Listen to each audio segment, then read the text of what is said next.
week, bringing hundreds of global CEOs to the UK and unlocking billions of pounds in investment. Mr. Speaker, this morning I had meetings with ministerial colleagues and others. In addition to my duties in this House, I shall have further such meetings later today. Thank you, Mr. Speaker. The commitment of £400 million in funding for a new hospital at Watford General was one of the many brilliant things of the previous Conservative government. And my good friend, the former Member of Parliament for Watford, Dean Russell, did, and would have been life-changing as well as life-saving for so many of my constituents. Why is the Prime Minister cancelling this funding commitment and spending billions of pounds giving pay rises to train drivers instead? Prime Minister. Because the promise of 40 new hospitals didn't involve 40, didn't involve hospitals, they weren't new and they weren't funded. Senator Combs. The biggest issues in my West Bromwich constituency is poor access to GP services. Our GP satisfaction rate is 15% below the national average. So can I thank the government for their focus on improving this situation and ask the Prime Minister what the government's doing to make sure that everyone in West Bromwich can actually see their GP? Well, I thank her for her question. The most visible sign of failure of the last government was the NHS. And we are going to expand the role of community pharmacies and accelerate the rollout of independent prescribers. We need much more care to be delivered in local communities to spot problems earlier, and we'll train thousands more GPs. We were elected to change the country, and that means getting the NHS back on its feet. And my honourable friend, the Chancellor, will have much more to say about that in the budget, about fixing the foundations of our economy so we can put money in people's pockets, fix our public services and rebuild Britain. Leader of the Opposition, Rishi Sunak. Mr. Speaker, tomorrow the government will publish their anticipated changes to employment law. Given the weekend's events, when did the Prime Minister first become a convert to fire and rehire? Well, I'm very pleased and proud that tomorrow we will publish the bill which will be the biggest upgrade of workers' rights in a generation. And that'll do two things, Mr. Speaker. Firstly, it will give people basic dignity at work. And secondly, it will help grow our economy, something that the last government absolutely failed on for 14 long years. Leader of the Opposition. Well, Mr. Speaker, when he talks about security at work, once again, it's one rule for him and another rule for everyone else. But I know that not everything or everyone has survived his first 100 days in government. So can he confirm that when he promised not to raise income tax, national insurance or VAT, that commitment applies to both employer and employee national insurance contributions? Minister. Mr. Speaker, as he well knows, I'm not going to get drawn on decisions that will be set out. We made an absolute commitment in relation to not raising tax on working people. He, of course, was the expert's expert on raising taxes. And what did we get in return for it? We got a broken economy, broken public services, and a £22 billion black hole in the economy. We're here to stabilise the economy, and we will do so. Leader of the Opposition. Mr. Speaker, I don't think even Lord Ali is buying any of that nonsense. I'm not asking, Mr. Speaker, I'm not asking about the budget. I'm not asking about the budget. I'm asking specifically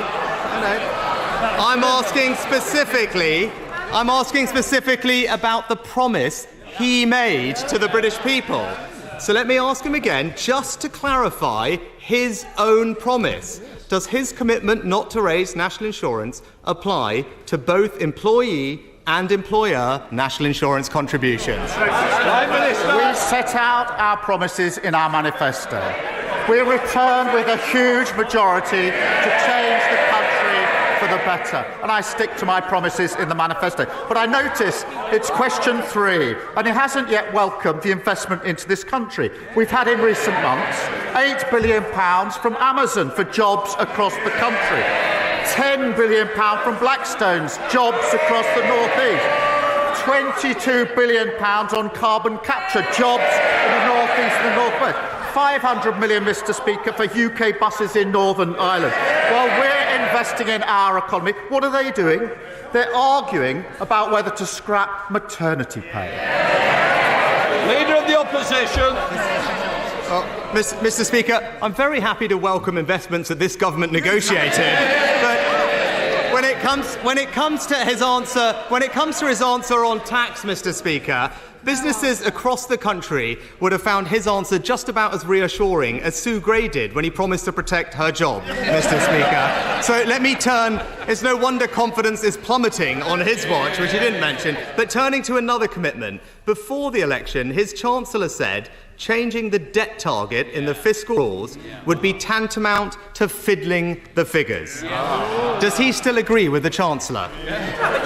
Prime Minister. This is literally the man who was in charge of the economy. 14 years they crashed the economy. And what did they leave? A £22 billion black hole in the economy. Unlike them, we won't walk past it, we will fix it, and it's only because we're stabilising the economy that we are getting the investment into this country. But I still notice he hasn't really talked about that investment. We're powering ahead with clean British energy. We're changing the rules to build 1.5 million homes and returning railways to public ownership. And they've got nothing to say about any of this. Mr. Speaker, on debt, we left them the second lowest debt in the G7, Mr. Speaker.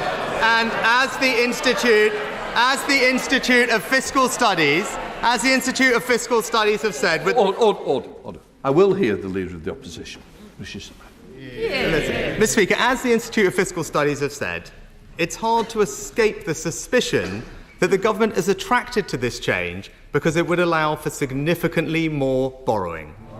Now, his Chancellor previously said that this change, and I quote her words, would be fiddling the figures. So it is a simple question. Does he still agree with the Chancellor? Prime Minister. I see it's back to his old script. They've never had it so good. That didn't work so well at the election. Might be time to change that. I'm not going to get drawn on issues for the budget, just as he wouldn't when he was standing at this dispatch box. But meanwhile, we're investing, we're building the NHS fit for the future, back on its feet, better opportunities for young people and protections at work. After 14 years of Tory failure, we're giving the country its future back. And that's the difference that Labour delivers. Mr. Speaker, it is clear he's opened the door to raising employer national insurance contributions, including on pensions, and fiddling the figures that he can borrow more. And he talks about what he's achieved. Well, economic confidence is plummeting, growth is now stalling, and the UK's borrowing costs are rising on his watch, Mr. Speaker. But, Mr. Speaker, can I close on another important topic? Because yesterday's intervention from the head of MI5 will have been sobering for the whole House, and not least his warning that Britain faces the most complex and interconnected threats in our country's history. Now, I know the Prime Minister will agree with me that we all owe our security services a debt of gratitude for what they do to keep us safe.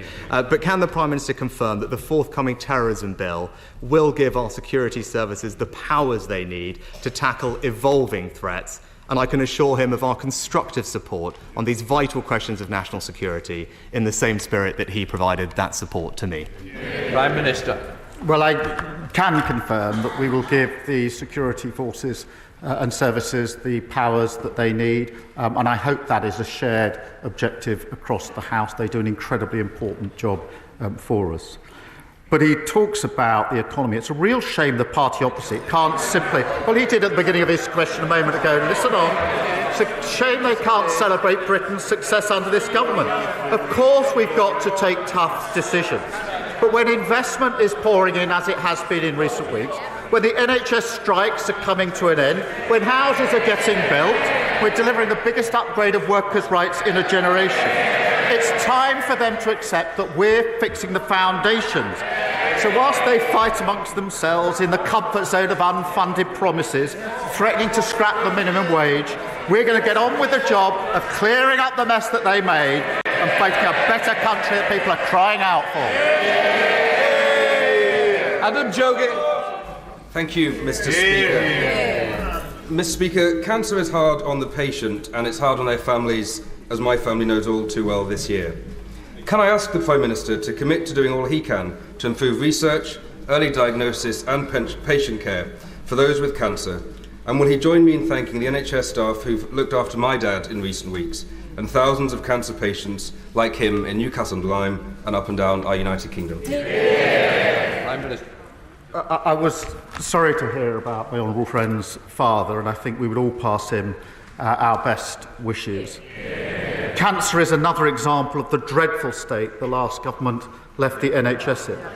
The Darzi report published just a few weeks ago showed that some cancer standards have not been met since 2015, and no progress was made in diagnosing cancer at stage 1 and stage 2 between 2013 and 2021.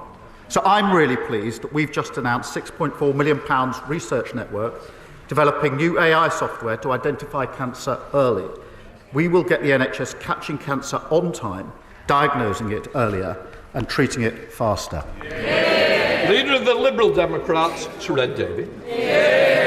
Thank you, Mr. Speaker. Across this House, we all agree that we need to get our economy growing strongly again so we can improve people's lives and raise the money for our public services. Liberal Democrats believe that one of the best ways of doing that is to improve our relationship with our European neighbours on things like trade, and I welcome the fact that the Prime Minister has made this a priority in his first few weeks. But what I just don't understand is that he's ruled out negotiating a youth mobility scheme with our European partners. This could be so good for young people, for businesses, and for re-establishing that relationship. So will he reconsider this? Prime Minister. Well, he's right. We do need a better deal with the EU than the bad deal we got under the last government. And that's why I was very pleased to meet the President of the Commission last week to talk about how we can improve on the deal. In our manifesto, we had clear red lines about the single market, customs union, freedom of movement, and we will negotiate with those red lines in place. Davey. Well, I'm disappointed about the youth mobility scheme. Maybe we can come back to that. But he's right to say one of the many problems for our economy coming from the dreadful Brexit deal was the red tape that's been put on businesses. Now, there are many examples of that, Mr. Speaker, but a new example came to me earlier this week, and it affects fishermen in the Falklands, who are otherwise having to pay huge amounts in tariffs to be able to sell their produce into the European market or sail under a Spanish flag. So when the Prime Minister renegotiates the trade deal, can you remember the overseas territories?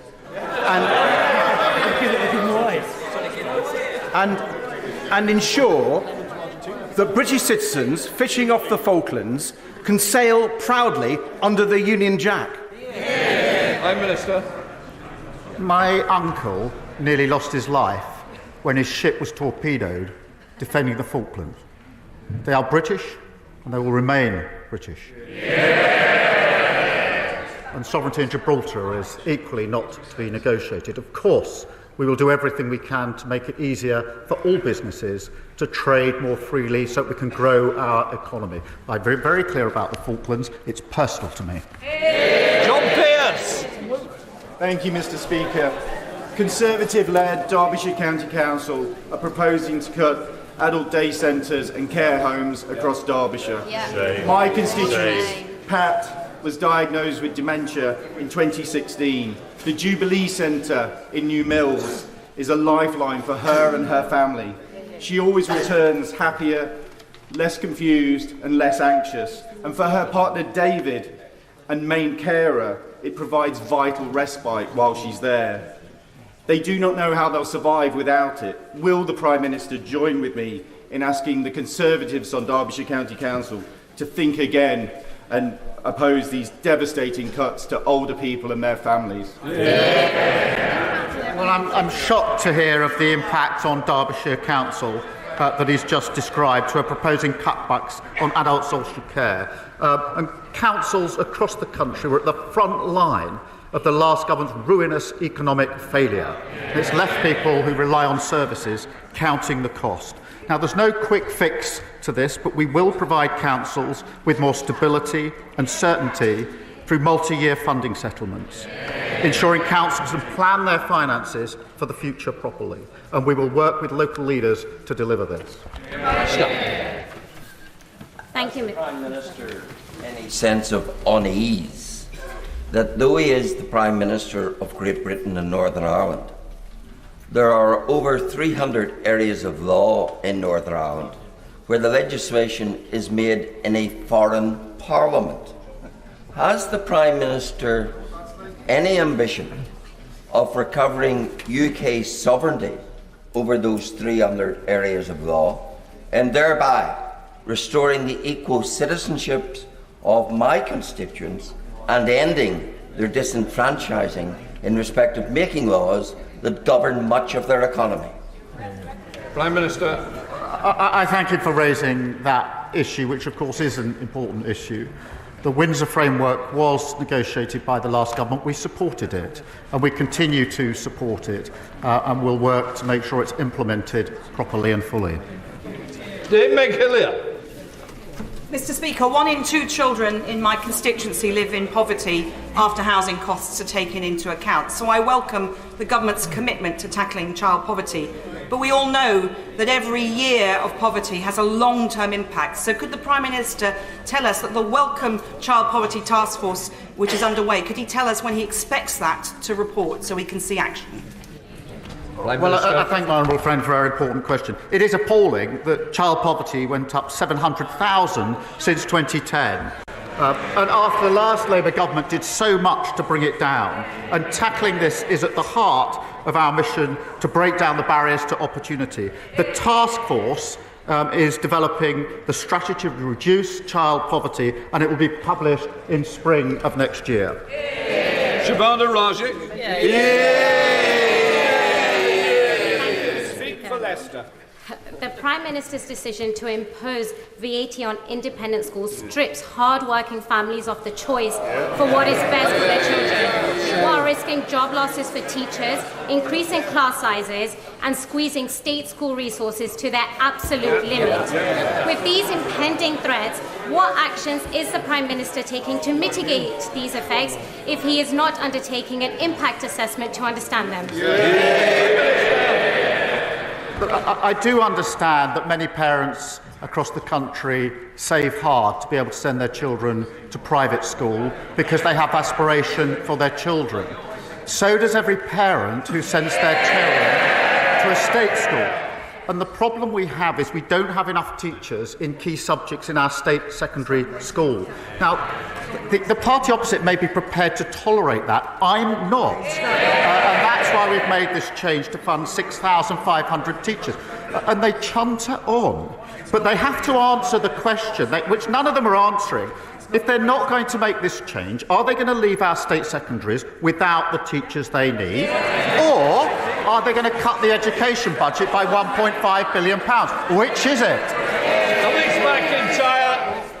Mr. Speaker, Gloucester has a proud military history, from the Battle of Imjin River to RAF Quedgley and the Glorious Gloucesters. In fact, almost 10% of Gloucester households are home to a veteran. So can the Prime Minister update this House on what this government is doing to support veterans, in particular how he will meet his promise to make sure that every veteran in Gloucester has a roof over their head? Prime Minister. We owe an enormous debt to all of our veterans, and it was a great honour to announce at our party conference that our plans to build new homes across the country will ensure that homeless veterans are at the front line of the queue for new social housing, recognise the incredible sacrifice and contribution that they make.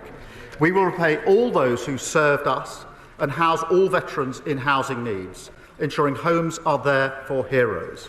We're also ensuring veterans have access to support, including with mental health and employment. Sir Julian Smith. Mr. Speaker, special education needs budgets in North Yorkshire and across the UK are under huge pressure. Could I ask the Prime Minister and the Chancellor, as they prepare for the budget, could they look carefully at how increased funding and changes to the funding formula could make a massive difference to thousands of lives of children across the country? Well, I'm grateful to the honourable member for raising this issue, which is of real concern across the country to many parents who are concerned about the provision. And I do agree that children with special educational needs and disabilities are being failed, with parents struggling to get their children the support that they need and deserve. And we have to change that. I'm determined to raise standards for every child so they succeed in education. And we will work with the sector and across the House where we can to deliver on that mission, which is very important for many parents who will be watching this today. Luke Murphy. Thank you, Mr. Speaker. Can I welcome the Prime Minister's focus on economic growth, and I look forward to the International Investment Summit next week. One area where constituents across the country want to see thrive is their local high street, and the Prime Minister will know from his own visit to the top of town in Basingstoke that it has huge potential, but it's not what it could be. Could I ask the Prime Minister what support this government will give to ensure that high streets across the country are able to grow and thrive? Prime Minister. Well, I do remember that visit, and here's the new political divide.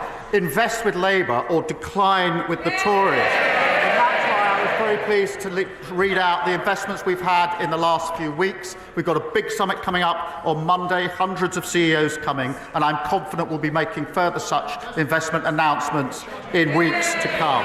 And that is what will fix our economy, stabilise our economy. It's because we're taking the tough decisions. The investment is now flowing into this country, fulfil on our obligation to raise living standards across the country. Helen Morgan. Thank you very much, Mr. Speaker.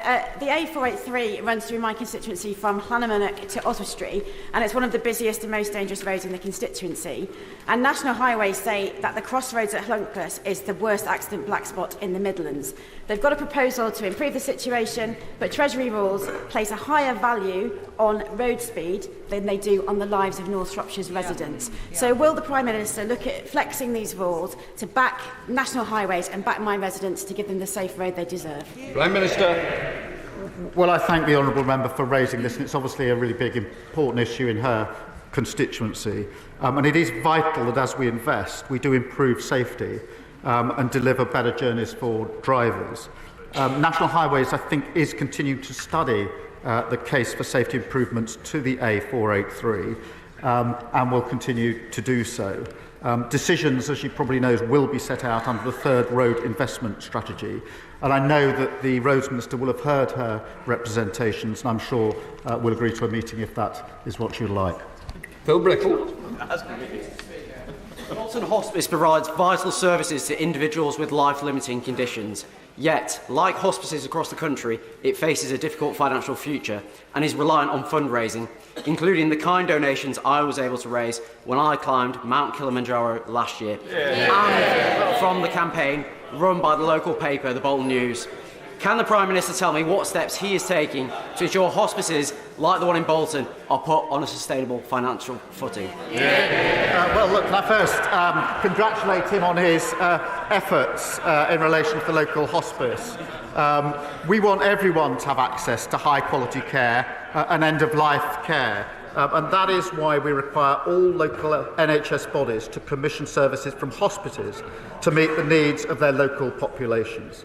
Most hospices are charitable, independent organisations who also receive funding for providing NHS services. We have inherited a huge problem with the £22 billion black hole, but nonetheless, we are determined to move forward on this. Mr. Speaker, since the signing of the Belfast Agreement in 1998, more people in Northern Ireland have now sadly lost their lives to suicide than those that were killed during the 30 years of the Troubles.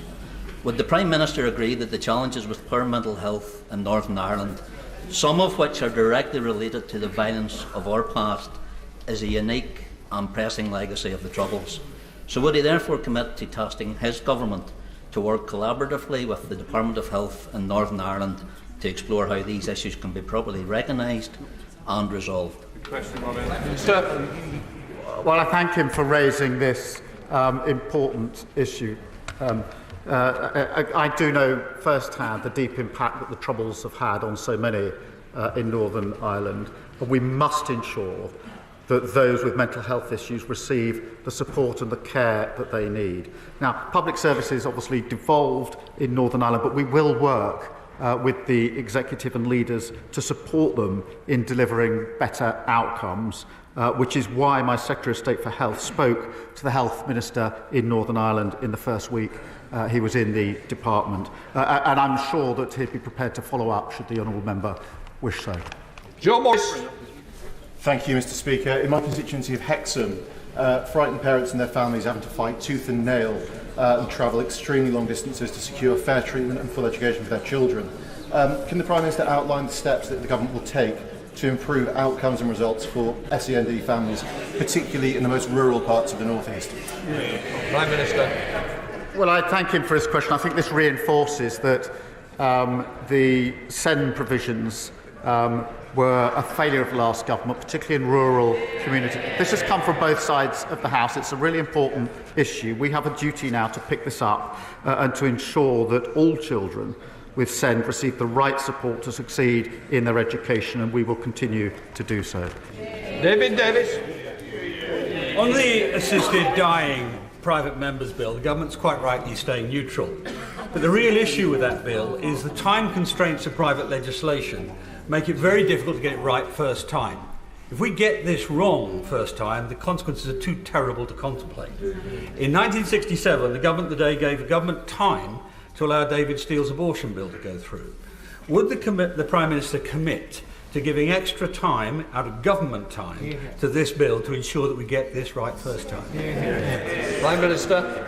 I thank him for raising this question on a really important issue. And I do understand there are strongly held views across the House and on both sides and within both sides, if I can put it in that way.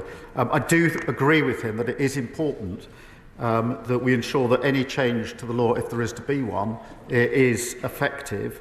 Now, if this House gives the bill a second reading, it will, of course, then go to the committee as usual, which will allow that more detailed scrutiny. But we do need the discussion more broadly on this important issue. No law.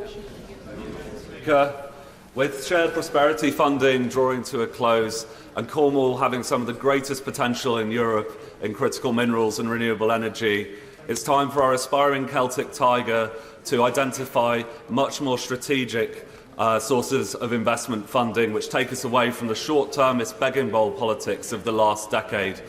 Will the Prime Minister meet with the Cornish MPs to discuss the future of industrial and social funding in Cornwall? Minister.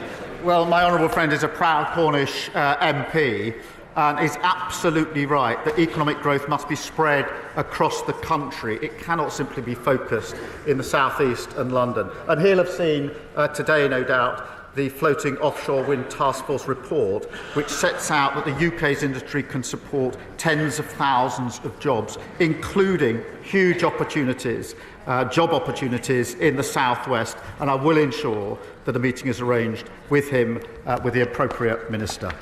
Wendy Chamberlain.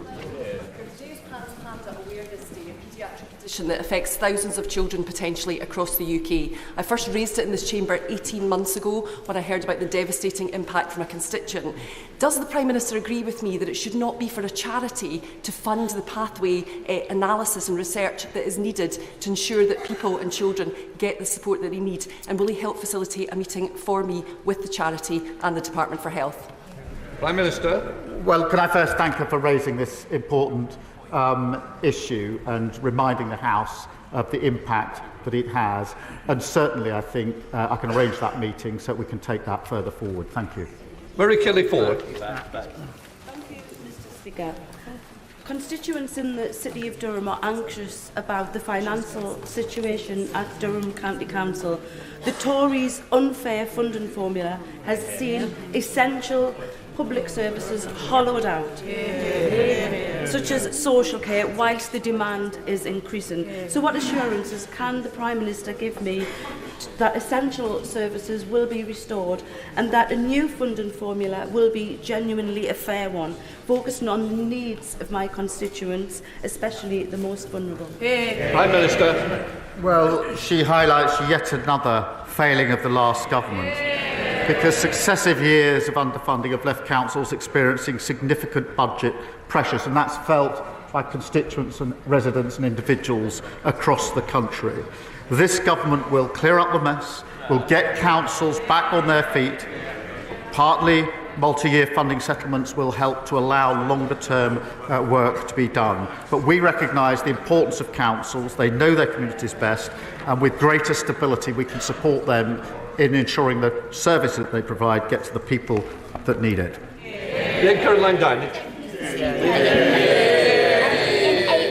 Over 50 homes and businesses in Gosport found themselves underwater when Storm Pediatric hit. Some have still not been able to return to their properties, and it's now been upgraded to a 1 in 20 year risk. We still haven't had a decision from the Environment Agency about flood and coastal erosion risk management funding, which we've applied for, and despite requests, I still haven't been able to secure a meeting with his DEFRA team. Winter is coming. My constituents are worried. When is he going to grip this? Prime Minister. Well, look, this is a really important issue in terms of... Well, look, we're not going to take lessons from the party opposite. Year after year after year, we visited constituencies and areas which were flooded because there had been a failure to take adequate protection. So I won't take lectures. What I said in the election campaign is that we would set up a flood resilience task force to get ahead of this. We will do that, and I'll ensure that she can get such further information as she needs. Dawn Butler, final question. Thank you, Mr. Speaker. October is Black History Month, and the theme this year is reclaiming the narrative. I want to thank Mr. Speaker for the event that you will be doing in your apartments with the Temptations and the Prime Minister. The Temptations tribute band. And the Prime Minister will be having an event in number 10 this evening. Will the Prime Minister agree with me that it's important that we continue to have a debate on the floor of this House in government's time on Black History Month? Prime Minister. Well, I'm not sure just at the moment going to something that's labelled Temptations is quite where I'd like to go. Look, this is a really important initiative. There will be... it is important it's being marked, and I'm very pleased to be hosting the event this evening, to which I think she is coming. Thank you. Right, that completes Prime Minister's questions.